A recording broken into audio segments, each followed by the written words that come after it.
It is my privilege and honor now to recognize the Republican leader in the Senate of the United States, the senator from Kentucky, Senator McConnell. Thank you, Mr. Chairman. I'm pleased to be here this morning and join all of you as the majority leaders. You can imagine I can't remember the last time I appointed myself to a conference, but I wanted to contribute personally and to underscore what I think we all agree on a bipartisan basis. Failure is not an option. We need to get a farm bill signed into law before the end of September. So I'm proud to be here to speak for Kentucky farmers and rural communities. I can assure you they've been following our progress on this bill very, very closely. I look forward to working with each of you to deliver a farm bill that works for them, for farm families and rural communities across our country. Just last week, we learned that USDA is now forecasting that net farm income will decline by 13% this year, as others have pointed out. That's a continuation of 5 years of depressed commodity prices. It's never been easy to make a living as a farmer, but these new data only confirm what I know all of us regularly hear from the farmers and ranchers we represent. They're faced with falling prices, volatile markets, and the threat of natural disaster. What they need more than anything else is predictability. They need stability. And some, they need our help. This bill is our chance to provide it. I'm proud that the Senate, as several of our colleagues have pointed out, passed our version 86-11. I hope we'll continue in good faith cooperation and send a bipartisan, bicameral bill to the President's desk that he'll sign before the end of September. If not, it's going to be a bipartisan failure of extraordinary notice to the farmers and ranchers of our country.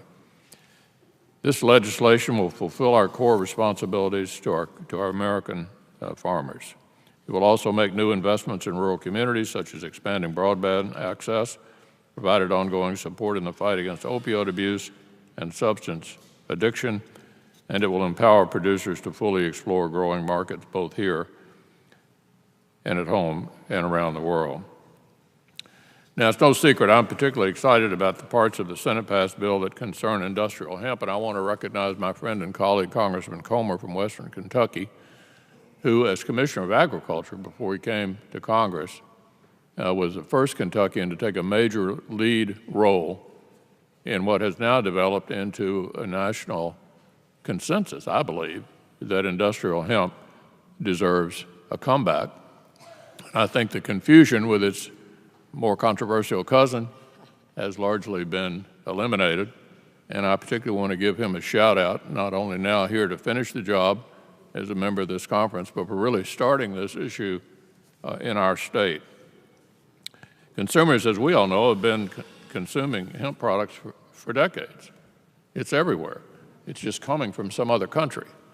It's past time that we build on the work we began with the pilot program in the 2014 Farm Bill and unleash farmers in Kentucky and any other state you represent that wants to take a shot at it. With proper oversight, they can capitalize on this multi-billion-dollar market. So there's a lot to be excited about in this legislation. I hope our comprees will keep our eyes on the prize, focus on what we're able to accomplish together, and resolve our differences quickly. Let me underscore the quickly part. We all know how challenging September can sometimes be. We're working hard to finish 9 of the 12 appropriation bills and put them on the President's desk. That hadn't happened, I believe, before the end of September since 1997. We've had good bipartisan cooperation on that project here in the Senate, but none of that will alone be enough. We need to produce this bill, work out our differences, reach a consensus, pass it, and get it on the President's desk. So I want to thank all of you for your contribution, and I look forward to these differences being worked out rapidly. Thank you, Mr. Chairman. Thank you, Leader.